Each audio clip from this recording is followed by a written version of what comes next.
Before I call the honourable member for Hotham, I would remind the House that it is the honourable member's maiden speech, and I ask the House to extend to her the same courtesies as we have just extended to the member for Durack. I call the honourable member for Hotham. Madam Speaker, 30 years ago, a group of Cambodians purchased a large piece of land in Springvale South. They had the vision of a regional temple where thousands of local Buddhists would gather to worship. But when construction began, it was beset by problems. At this time, one of the congregation began to be visited in her dreams by a Bunurong woman. "This is not your land," she would repeat night after night. The monks conferred and agreed that a shrine would be built to honour the Bunurong, and the congregation started to leave gifts of fruit, avocado and nuts. From there, construction ran smoothly, and today Clare Temple is one of the largest in Melbourne. Still, worshippers leave gifts at the shrine to the Bunurong to show their respect to the traditional owners of that land. Just to the north is Westall Secondary College, one of the most multicultural schools in Victoria. The school sits opposite the site of the old Springvale Enterprise Hostel. Between 1970 and 1992, 30,000 migrants and refugees called this hostel their first Australian home. They received food, shelter and services and were allowed to find their feet in a new land. Each day, while parents took English classes and looked for work, their children would cross Westall Road and access free, quality education. A generation later, those students are making their own contribution as the doctors, the lawyers, the scientists and community workers of Melbourne's southeast. Up Fairbank Avenue, there's the Corning factory, where scores of local workers are making and testing the fibres that will be a part of the national broadband network. The factory floor is not dirty and the workers do not sweat. This is modern manufacturing, made possible by a clever and adaptable workforce. Just down south, and the trucks of Butler Market Gardens in Heatherton are setting out to deliver their specialty Asian produce to supermarkets around Melbourne. They've been at it for 6 generations. Market gardens like this one once stretched right across Cheltenham, Moorabbin and Clarinda, and today the gardens that remain form part of Melbourne's green wedge, what we call the lungs of the southeast, fiercely protected from development by local activists who fight to preserve this area's rural character. Nearby and in the early evening, the netball courts at Duncan McKinnon Reserve will be filled with shouts and the squeaks of rubber soles, while girls of all grades get together for a regular game. Families surround the sidelines, husbands cheering for their wives, brothers for their sisters, dads for their daughters. This is my electorate of Hotham. It will always be the traditional land of the Bunurong, ever lucky for the migrants who have made our local area their home too. It's a place of industry and enterprise, a place of community and family, proof of this country's achievements and its potential. This is Hotham, this is modern Australia. Whether at home in Canberra, fighting for the people of Hotham who have placed their trust in me will always come first. So it was for Simon Crean, who gave 23 years of his life to this electorate and to making Australia a better, fairer, more open country. He is and was a reformer, a thinker, a negotiator, a doer, a politician who brought a good mind and a good heart to every task, one equally at home in the suburbs or in a country town, on the factory floor, in the boardroom, at the footy or at the opera. He's one of my Labor heroes and a person in whose footsteps I'm very proud to walk. Simon also has a great track record of supporting Labor women. When I joined the Labor Party at 16, Simon was the first Member of Parliament I met. He helped me when I ran for council as a 22-year-old, and a year later he endorsed me as the Mayor. Now he's backed me all the way to federal Parliament. Standing in this House is, for me, part of a family tradition. I come from a long line of battlers and bohemians, of radicals, of people who fought for what they believed in. My first Australian ancestor, John O'Neill, arrived in chains, arrested in London for boxing in the street. They say that on a 10-point scale of Irish wildness, John and his wife Ellen would have scored probably an 8 or a 9.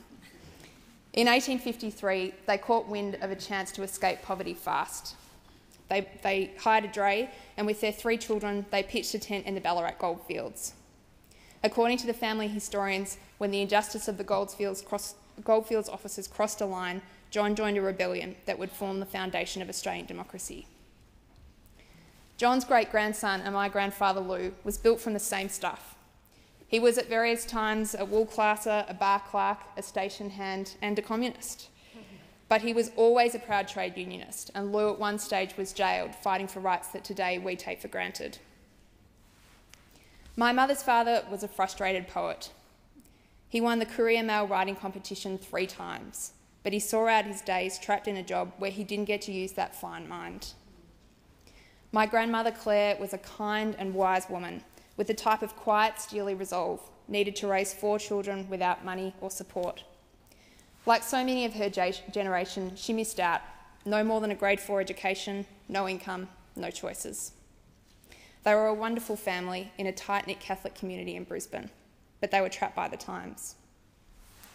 My parents were raised by these people and in their spirit. Mum and Dad were book publishers. My father, Lloyd O'Neill, started out in the book trade as a 16-year-old bookseller at Angus and Robertson. He used to tell the story of a woman who came in looking for a gift.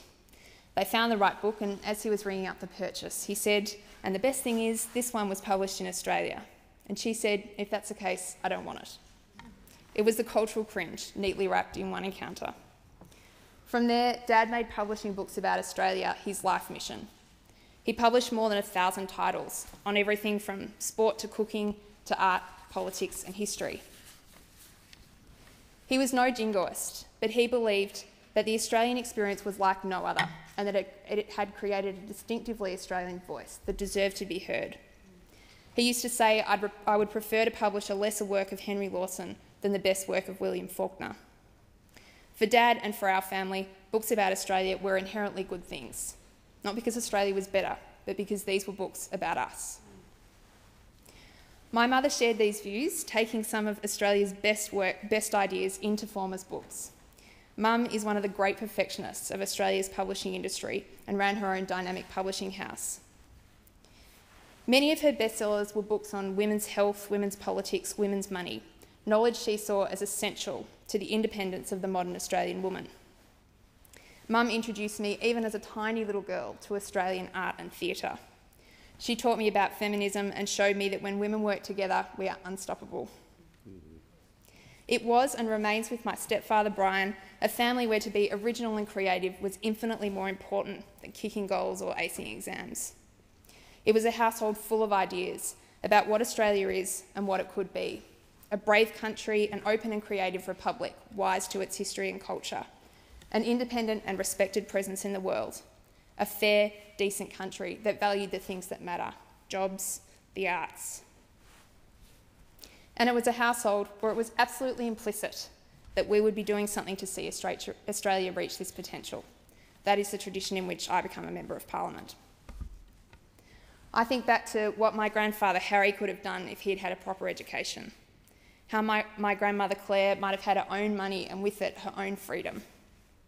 What grandfather Lou might have achieved if he hadn't been forced into poverty, sharing a one-room flat in King's Cross with my young father. I think of how they missed out, and so did Australia.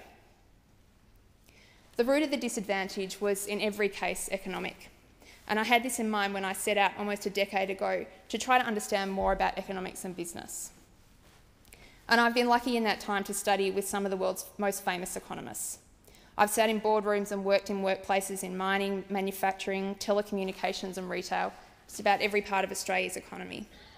I've closed the trading day at the New York Stock Exchange and helped a group of Aboriginal women build a business that will one day provide them with their first job. So what have I learned?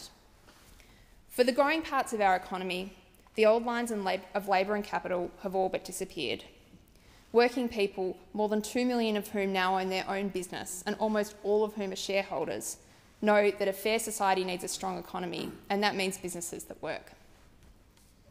The big thinkers in Australian business also know that government is essential to helping them succeed. And I don't mean in a narrow sense. I think us modern students of economics know that government shouldn't be building great tariff walls or controlling the big macroeconomic levers. But if we take our noses out of the economics textbooks and look at how our economy really works, what we see is that government provides the platform on which our businesses compete and win globally. Other countries exploit low wages and low export costs, but in Australia, our source of advantage is our skilled population. It's our world-class infrastructure.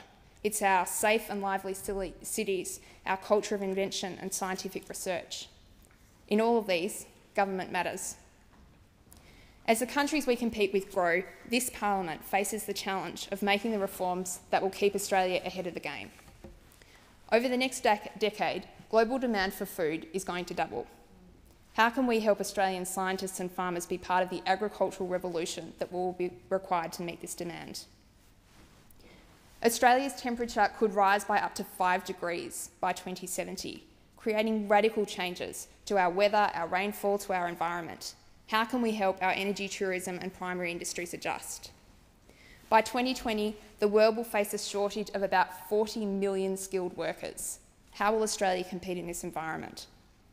By 2025, more than 60% of global GDP growth will come from just 600 cities around the world. None of them are in Australia. How can we help more parts of our economy connect with those cities so more Australians can benefit from this growth? By 2070, Melbourne's population will double to 8.5 million. Sydney will be of a similar size. How can we make sure that our cities are places where creative people who will generate wealth will continue to want to live? Government need not answer these questions alone by any means, but all will require good policy and clear communication from our political leaders. And there is one reform that will trump them all. In every business or organisation I have worked in, whatever it is trying to achieve, the driver of success or failure is people. If Australia is going to thrive in a world of fierce and unrelenting competition, we simply must have one of the best education systems in the world. Yeah. Being the best is achievable and it is real, but at the moment we're moving in the wrong direction, sliding further and further back down international rankings.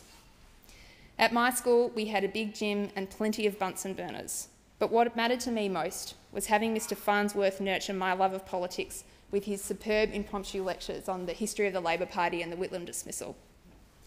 What seems to get a bit lost in our conversation about education in this place is that it is teachers that matter most. This Parliament should lead a conversation about how to attract, train and retain the best and brightest Australians, young and old, in this national endeavour. We focus a lot in the education debate on secondary schools, but students of public policy are coming to terms with a reality that I think Australian mothers have known for generations, and that is that by the time a child starts secondary school, much about their life chances has actually already been determined. My first experience of caring for a child was as a foster parent. A baby came into our care straight from hospital, 7 weeks premature, tiny and defenceless. All that stood between that perfect, sleepy little baby and a house of violence and chaos, between having a chance and no chance, was government. The main parties in Australia differ in their beliefs on many things, but I know that we all believe that children are worth protecting. So really this shouldn't be an area where we need any reform. Yet, of the more than 12,000 children who are currently living in care in Australia, about a quarter have lived in 10 or more foster homes. We have more than 1,000 children locked up today in immigration detention. With limited access to education, many are subject to abuse and self-harm. Each child subjected to fear and to danger. Each child who misses out on an education, on a healthcare, on the very best start in this abundant country of ours is a special failing of the people in this room. In my time here, I want to help change that. Another area of bipartisanship in this House is improving the situation for Indigenous Australians. 2 years ago, I lived for 9 months in the searing heat of northeast Arnhem Land. I worked in an Indigenous community which continues in its traditional language and culture, but it's beset by crises in health, housing and employment. For many decades, politicians have said it's shameful. I want my generation to be the last to have to say it. To make things right, some things are going to have to change. No two Aboriginal communities are the same, and hard as it is, we are going to have to learn to work with each community individually.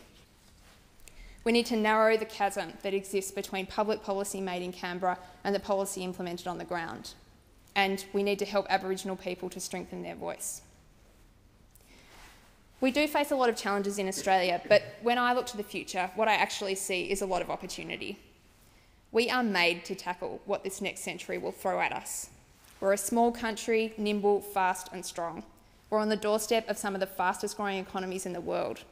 Globalisation has become our reality and we've adapted. Our resources have given us a head start, so long as they don't dumb us down. We have a people who are open and willing to change when they understand what's required and why it's necessary. I know this because of what I see when I look back.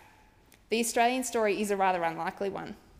Our First People have sustained the oldest living culture in the world by living on a most inhospitable land. When a group of half-starving criminals sailed into Botany Bay, they learned how to change and they survived. Through immigration, we have brought more than 150 cultures to our country, and we've done it peacefully. Our economy has made profound transitions, not once, not twice, but probably a dozen since Federation. Change is part of who we are.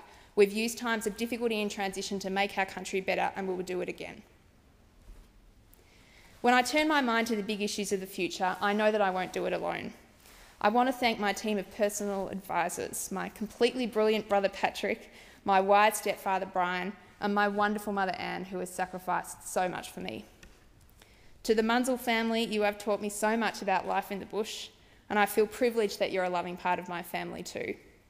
To Helen, to Ian, to Joan, to Phoebe, to PK who are here, to Dan, my wonderful cousin, thank you so much for all your support. I want to thank Nick Stakos, who ran a fantastic election campaign and continues to serve his community through my office, along with Karina, Barb, Robin, Luke and Cooler. To Jeff Lake and to Tim Holding for their unfailing support and advice and friendship. To Hong Lim, Martin Pakula, wonderful state colleagues who represent their community so admirably. I want to thank Julie Warren, Tim Kennedy and Charlie Donnelly at the NUW, who are showing us all what it takes to run a growing, successful modern union. To Matt Rocks at the TWU, to Nick Bantunis for their support and counsel. I want to thank Hotham's wonderful branches, led by a group of inspiring true believers, the indomitable Amy Duncan, who's just celebrated her 80th birthday, Steve Stakos, Steve Demopoulos, Heng Meng Tak, Yuhorn Chia, Lloyd Trong, Sean O'Reilly, Galen Charlie Mitzi, the Sapir family, Jeffrey Lim and many others. I want to thank fine Labor women like Anne Barker, Judith Grayley and Jarla Pulford. And most of all, I want to thank my partner Brendan. Brendan is the finest person I know.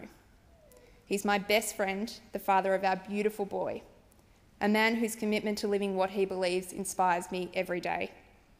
I know that if I can come home after each week in Parliament and look him in the eye, I can be proud of the work that I do here.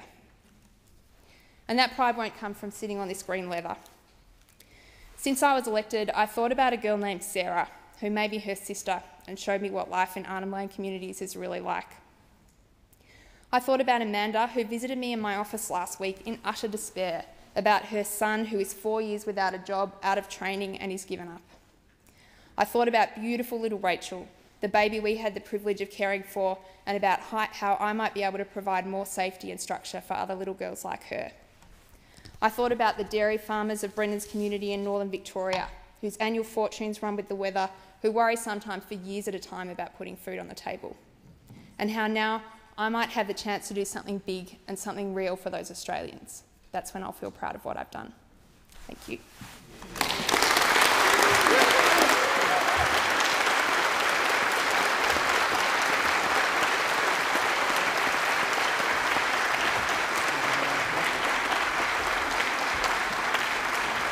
Before I call the honourable member for Indi, I would remind the House that this is the honourable member's maiden speech.